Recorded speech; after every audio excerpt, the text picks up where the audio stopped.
Hi സുഹൃത്തുക്കളെ, നമ്മുടെ ഇന്ന് ചാനലിൽ ഒരു പുതിയൊരു സാധനമാണ്. അത് അധികം പേർക്ക് അറിയാൻ സാധ്യതയില്ല. ഞാൻ എൻ്റെ ചെറുപ്പകാലത്ത്, അതായത് സ്കൂൾ പീരീഡ് സമയത്തൊക്കെ ഒത്തിരി വിശപ്പടക്കിയ സാധനമാണ്. അപ്പോൾ ഞാനിത് നോക്കുമ്പോൾ ഈ സാധനം ഒരിടത്തും ഞാൻ അങ്ങനെ കണ്ടിട്ടില്ല ആരും ചെയ്തതായിട്ട്. അപ്പോൾ അങ്ങനെ ആ സാധനമാണ് ഞാൻ ഇന്ന് ചെയ്യാൻ നമ്മൾ വിചാരിക്കും. നമ്മുടെ ചാനൽ റെഗുലറായിട്ടൊന്ന് കാണുക, സബ്സ്ക്രൈബ് ചെയ്യുക, കമൻറ്റ് ചെയ്യുക, ബെൽ ബട്ടൺ അമർത്തുക, ഞങ്ങളെ സപ്പോർട്ട് ചെയ്യുക. പിന്നെ നിങ്ങൾക്ക് ഇഷ്ടപ്പെടുകയാണെങ്കിൽ കേട്ടോ, ഇഷ്ടപ്പെടും. നമ്മളങ്ങനെ വൾഗറായിട്ടൊന്നും അങ്ങനെ ചെയ്യാറില്ല.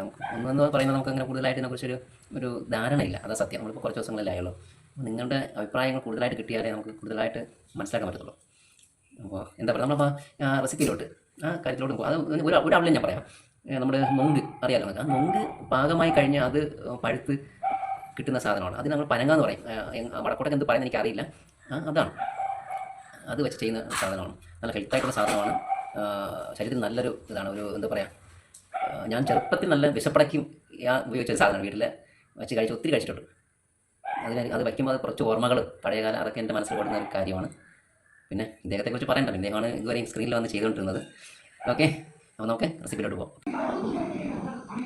പനങ്ങയാണ് താരം. പനങ്ങി നമ്മൾ നല്ലവണ്ണം കഴുകിയെടുത്ത ശേഷം അതിൻ്റെ തോട് ചെത്തിയെടുക്കണം. തൊണ്ട് നമ്മൾ തേങ്ങയുടെ തൊണ്ട് വരൂലേ, അതുപോലെ തൊണ്ട് ചെത്തി വയ്ക്കുക. നല്ല ഗോൾഡൻ കളറിലുണ്ടല്ലേ കാണാൻ. ഇനി ഇതിനെ നമ്മൾ എല്ലാം മുറിച്ച് കഴിഞ്ഞ ശേഷം ഏറ്റത്തിരിക്കുന്ന ഈ ഭാഗത്തിന് മുറിച്ച് കളയണം. അത് നമുക്ക് അതിൻ്റെ ആവശ്യമില്ല. ഇത് മുറിച്ച് കഴിയുമ്പോഴേക്കും അതിൽ അകത്ത് പാണ്ടി വരാറുണ്ട്. പാണ്ടി എന്നാണ് നമ്മൾ ഇതിനെ പറയുന്നത്, മാങ്ങയുടെ പാണ്ടി എന്ന് പറയുമ്പോഴേ അതുപോലെ. അപ്പോൾ ആ പാണ്ടി നമുക്ക് വേവിക്കാൻ ഉപയോഗിക്കാം. എന്നിട്ട് ഈ ഇഡ്ഡലി പാത്രത്തിലാണ് ഞാൻ ഇത് വെക്കുന്നത്. അപ്പോൾ ഇഡ്ഡലി പാത്രത്തിൻ്റെ അടിയിൽ ഇതിൻ്റെ മുകളിലിരിക്കുന്ന ആ മോട് വെച്ച ശേഷം പാണ്ടി ആദ്യം വെക്കണം. കാരണം മോട് വെക്കുന്നത് കരിഞ്ഞു പോകാതിരിക്കാനാണ്. ഈ പാണ്ടി ഇതിനകത്ത് വെച്ച ശേഷം നമ്മൾ കരിപ്പെട്ടിയാണ് ഉപയോഗിക്കുന്നത്, അല്ലെങ്കിൽ ശർക്കര വേണമെങ്കിൽ ഉപയോഗിക്കാം. ഇത് നമുക്ക് ചെറുതായിട്ട് മുറിച്ചിട്ടതാണ്. അത് ഇതിൻ്റെ പുറത്തേക്ക് വിതറി കൊടുക്കണം.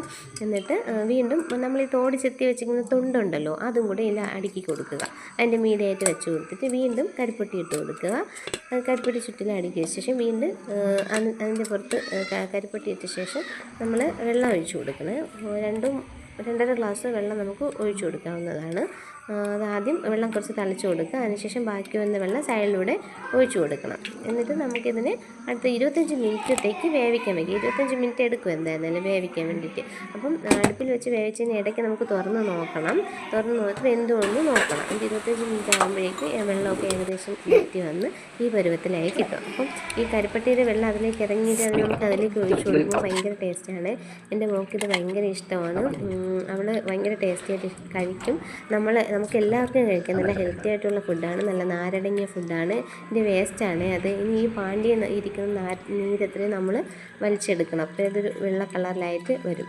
അപ്പോൾ എല്ലാവരും ട്രൈ ചെയ്യണേ.